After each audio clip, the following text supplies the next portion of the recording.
Saya kemarin hampir kelahi di jalan sama orang. Hampir kelahi saya. Saya tanya, loh mas, sebentar mas, saya berhentikan. Ini siapa ini? Apanya sampean ini? Ini pacar saya. Itu sampean ini keluarganya apa enggak? Enggak, loh kok bisa boncengan kayak begini? Loh bapak apa? Mas, ono urusan apa mbak aku? Loh, urusan saya kafani ilmu rabbi min su'ali. Yang nanti disidang oleh Allah di hadapan miliaran manusia, disaksikan semua makhluk. Satu riwayat mengatakan mereka akan leleh seperti lilin, leleh, matanya keluar, lidahnya keluar. Satu riwayat mengatakan telinganya ini akan melorot ke bawah, panjang ke bawah, melorot, meleleh begitu. Apa ini? Karena rasa malunya yang luar biasa ketika disidang dan diadili oleh Allah. Malu, dibongkar aibnya di hadapan semua makhluknya Allah. Oh, kalau saya biasa aja, saya nggak punya malu, nggak ada ya. Kalau saya biasa aja, sepenting oleh duit, ya, sepenting saya dapat uang yang banyak. Nah, ini hati-hati yang semacam itu. Rasulullah pun mengatakan, ya ma'syarut tahajir, ya ma'syarut tujjar, wahai para pedagang, innakum walaitum amron halakat fihi umamu min qablakum al-miqyalu wal-mizanu. Tahukah kalian para pedagang, kalian yang mengemban suatu perkara yang telah menghancurkan umat-umat sebelum kalian ada, yaitu mereka yang suka khianat di dalam takaran dan timbangan. Sekarang ini banyak pak, ngisi pom bensin, mengenai pom bensin, keluarnya belinya 10 liter, ternyata cuma 9 liter atau 9 liter setengah. Ini mengurangi takaran. Yang semacam ini akan merusak daripada akhlaknya umat dan akan merusak daripada tatanan ekonomi. Makanya kalau kita mau melaksanakan syariat Allah, negara kita itu tentram sebetulnya. Sebagian orang mengatakan aneh Indonesia ini kok anak wong melarat itu aneh. Ada orang miskin itu aneh. Apa sebab? Karena kekayaan alam yang luar biasa ini. Kita hasil bumi punya, ya kan? Minyak itu impor apa enggak? Bensin itu impor apa enggak? Enggak. Minyak gas itu impor apa enggak? Enggak. Emas itu impor apa enggak? Enggak. Semuanya enggak ada ini, mulai sampai uranium. Tahu uranium, bahan-bahan peledaknya bom, peluru dan lain sebagainya, tidak ada yang impor. Tapi harganya melebihi impor. Beras lo impor, gula yo impor. Ini masuk akal apa enggak kira-kira? Orang kalau otaknya waras ya, kalau otaknya waras melihat Indonesia ini opong loh. Ini kita jangan salahkan pemerintah ya, tapi salahkan diri kita. Maksiat apa yang kita lakukan sehingga Allah menjadikan kita seperti ini? Tanya, jangan kita mengkoreksi orang lain. Kita jangan menyalahkan orang lain, jangan menyalahkan birokrasi pemerintahan, pemerintah kita, presidennya, menterinya, gubernur, jangan menyalahkan mereka, salahkan dirimu. Sudahkah engkau mengeluarkan zakat dengan baik? Sudahkah engkau sholat 5 waktu di masjid? Sudahkah engkau melaksanakan segala perintah Allah? Sudahkah keluargamu menutup aurat?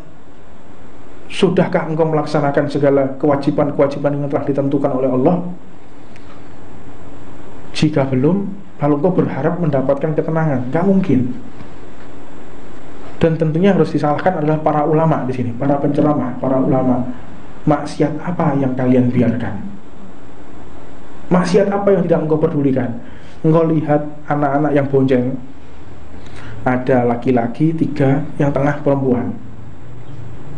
Kalau kita nggak menegur, kita akan disiksa oleh Allah Subhanahu Wa Taala. Saya kemarin hampir kelahi di jalan sama orang. Hampir kelahi saya. Saya tanya, loh mas, bentar mas, saya berhentikan. Ini siapa ini? Apanya sampean ini? Ini pacar saya. Itu sampean ini keluarganya apa enggak? Enggak, loh kok bisa boncengan kayak begini? Loh bapak apa? Mas, ono urusan apa mbak aku? Loh, urusan saya syariat. Sampean Islam apa enggak? Kalau sampean bukan orang Islam, saya akan lepaskan. Kalau sampean orang Islam, saya akan teruskan ini. Saya Islam ya, sudah berhenti. Kalau anda nggak berhenti, akan saya laporkan ke polisi sekarang. Akan saya luruskan ini. Sebab yang dibonceng ini setengah mabuk sudah. Kita bayangkan kalau yang dibonceng itu adalah putri kita atau adik kita, sedangkan kita diam aja melihat yang seperti itu. Walhasil akhirnya si perempuan ini diminumi oleh anak-anak ini. Perempuan ini tidak tahu diminumi, mau dibawa, mau diperkosa ceritanya. Ini saya alami sendiri di Tuban, dan itu banyak sekali yang semacam itu. Kadang kita nggak peduli ya kawan. Kita nggak peduli dengan kondisi yang ada di tengah-tengah kita. Kadang kita melihat, itu bukan RT kita kok, itu bukan RW kita, itu bukan wilayah kita kok, itu bukan saudara kita. Orang yang semacam ini engkau yang akan dikatakan kau akan dilaknat oleh Allah. Terutama adalah saya di sini, saya yang punya majelis taklim, saya yang dipanggil ustadz, guru ngaji. Saya harus berbicara, dan saya harus menegur mereka karena ini wewenang saya, bukan hanya wewenang aparat. Ini saya juga berwenang.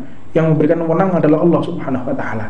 Ya, negara kita bukan negara syariat, jadi kita nggak boleh seperti itu. Saya tahu negara kita bukan negara syariat, tapi negara kita bukan negara setan yang Anda boleh berbicara, berbuat apapun. Negara Indonesia negara setan atau tidak? Tidak. Nah, terus kenapa perbuatan setan gila kok tidak boleh kita larang?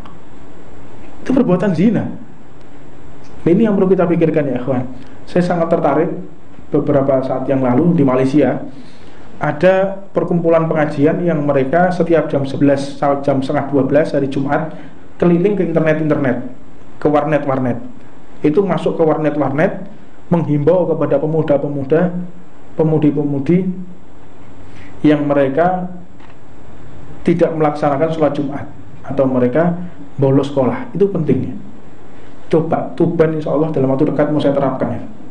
Saya akan koordinasi dengan kepolisian, saya akan koordinasi dengan TNI untuk operasi sayang.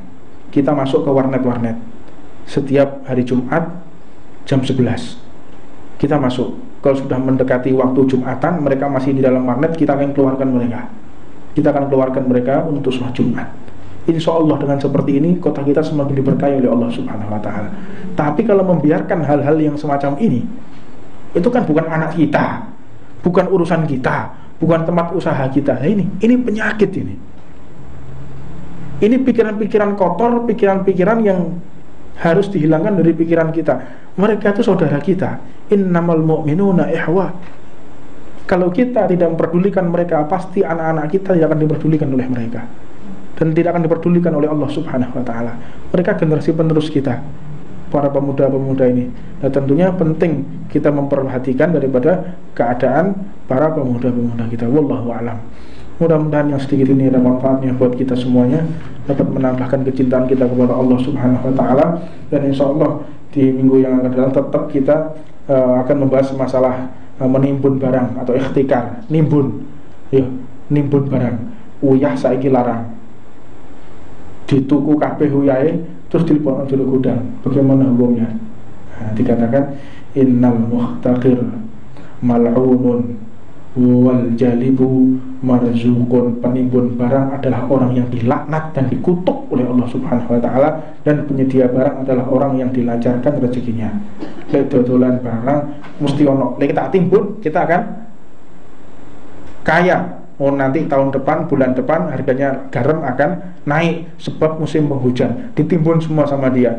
Ini mereka orang yang akan inna muhtaqir mal'unun, orang yang ihtikar, orang yang menimbun. Si penimbun tadi termasuk orang yang dikutuk oleh Allah Subhanahu wa Ta'ala. Wallahu a'lam. Rabbana atina fid dunya hasanah wa fil akhirati hasanah wa qina adzabannar. Wa 'ala man wa sayyidi al-habib Umar bin Muhammad sallallahu alaihi wa sallam. Al-Fatihah.